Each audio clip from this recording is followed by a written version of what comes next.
Kamusta, Mr. M? At sa iyong mga tagapanood, may gusto lang akong ibahaging kwento na nangyari rito sa bandang Mindanao noong bata pa ako. Ang pamilya ko ay nagtitipon sa isang bahay at nag-sleepover ng ilang araw para sa Pasko. Ngayong Pasko, nanunuluyan kami sa bahay ng aming lola.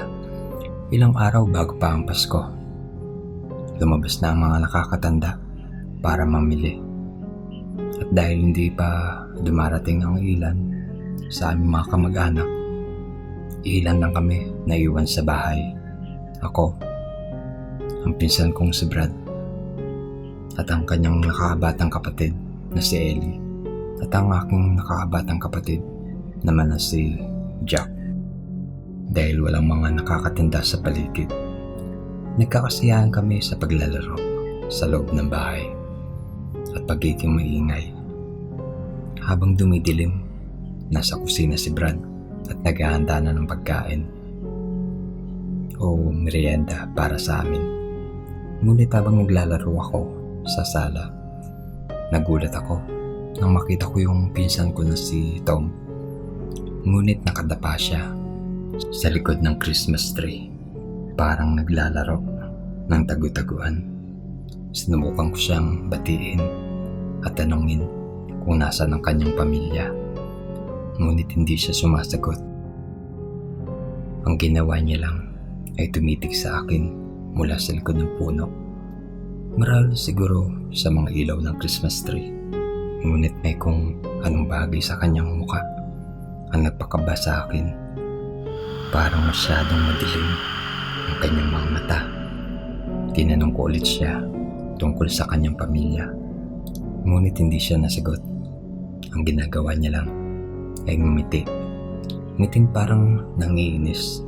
Sa puntong iyon ay nakaramdam na ako ng kakaiba sa kanya. Kinabahan talaga ako.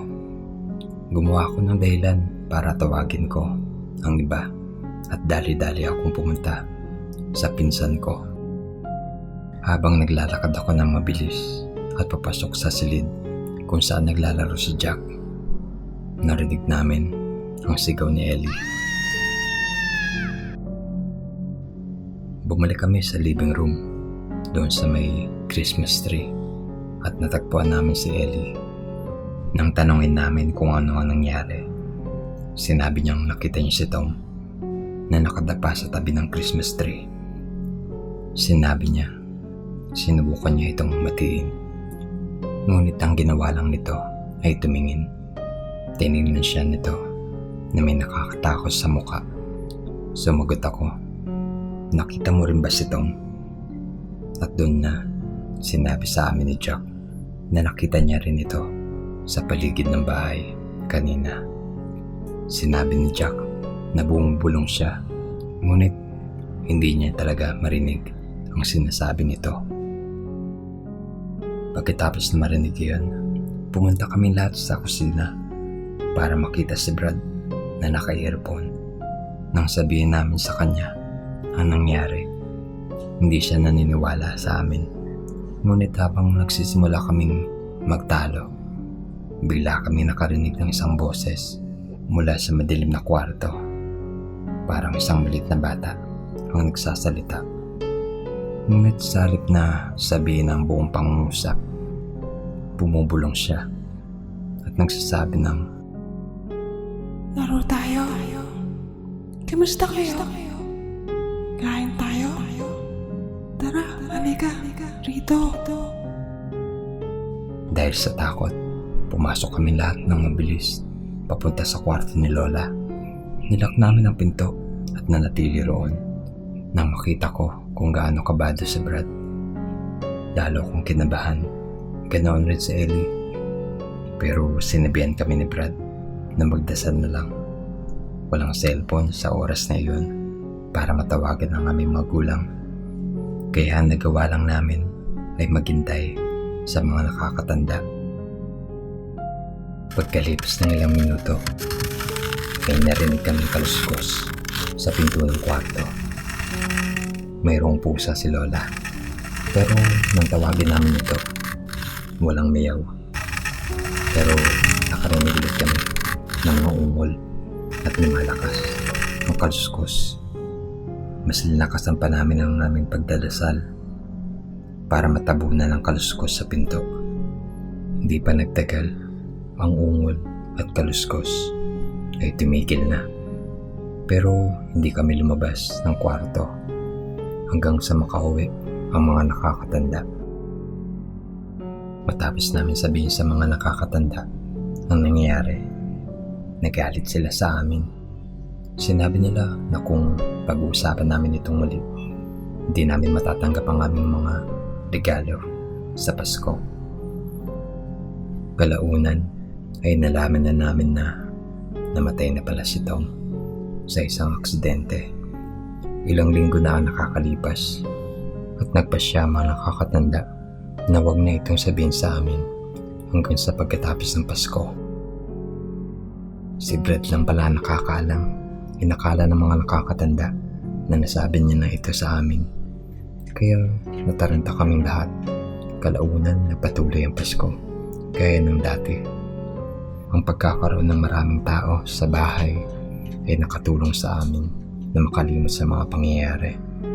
Hanggang ngayon, sa tingin namin ng mga pinsan ko ay isang uri ng demonyo ang gumaya kay Tom. Sa tuwing napapatingin ako sa mga larawan ni Tom, naalala ko pa rin ang mukha ng demonyo.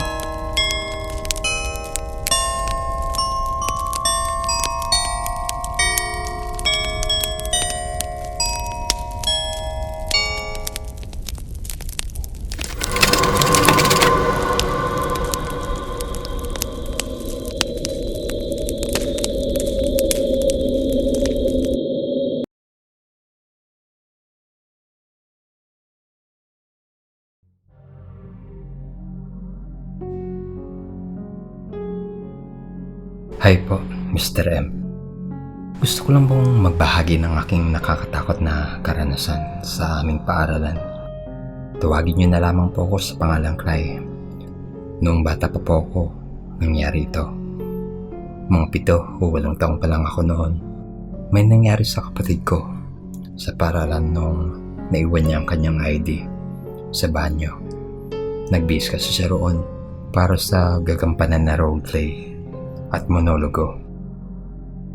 Gabi na nang malaman niya ito, kaya't nagpasya ang nanay ko na kunin ito dahil may lagnat ang kapatid ko noon.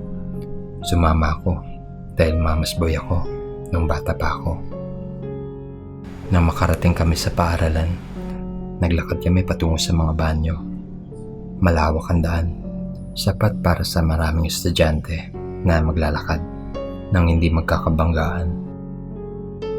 Sa daraan ng hallway, makikita sa kanan ay ang mga silid-aralan at sa kaliwa naman ay mapuno kung saan matatagpuan ang kantin.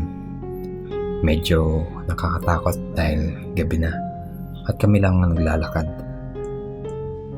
Naguluhan ako kung bakit bigla na lang lumipat paggilid ang nanay ko.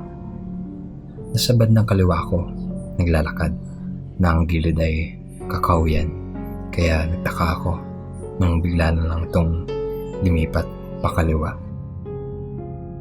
Na makarating na kami sa banyo, ay swerte naman na hindi pa kinuha ng iba ang ID ng kapatid ko.